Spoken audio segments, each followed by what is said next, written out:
میرے محترم سامعین، حالیہ دنوں میں ہمارے ملک میں ایک بڑا عجیب سی کیفیت پیدا ہو گئی ہے۔ چیف جسٹس نے بہت بڑی غلطی کا ارتکاب کیا ہے۔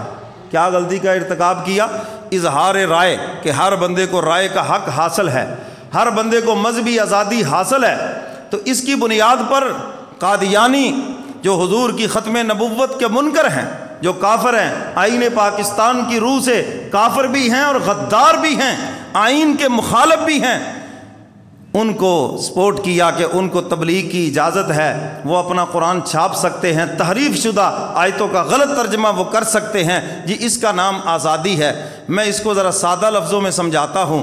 اگر آزادی اسی کا نام ہے تو ہم اگر شیطان کا نام چیف جسٹس رکھ دیں تو یہ قبول کر لیں گے؟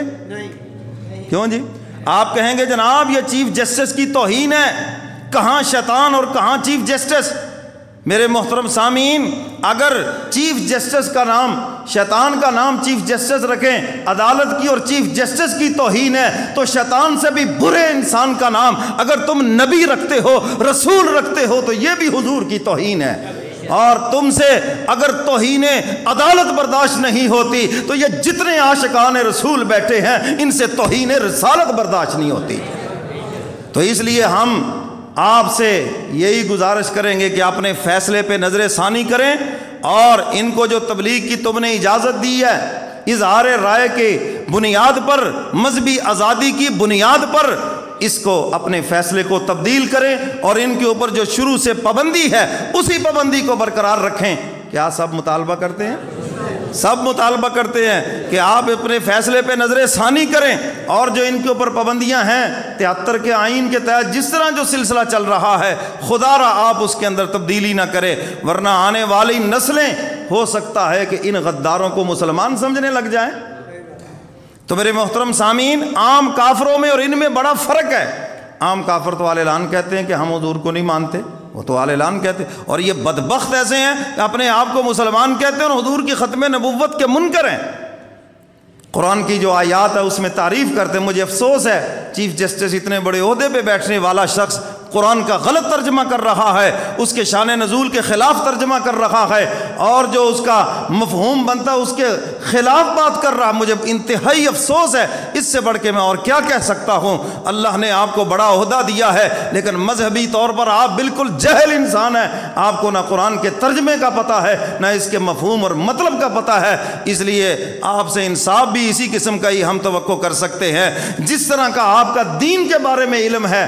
بس آپ سے اتنی ہی گزارش ہے کہ آپ ان قادیانیوں کو، حضور کی ختم نبوت کے منکروں کو، حضور کے دشمنوں کو سپورٹ کر کے اپنی عاقبت برباد نہ کریں، ورنہ کل میدان محشر میں حضور کو کیا منہ دکھاؤ گے؟ حضور کی شفاعت کبریٰ سے بھی محروم ہو جاؤ گے۔ تو میرے محترم سامعین، قیامت کے دن سب سے بڑی امید اللہ کے فضل و کرم کے بعد حضور کی شفاعت کبریٰ کی اللہ ہم سب کو نصیب فرمائے۔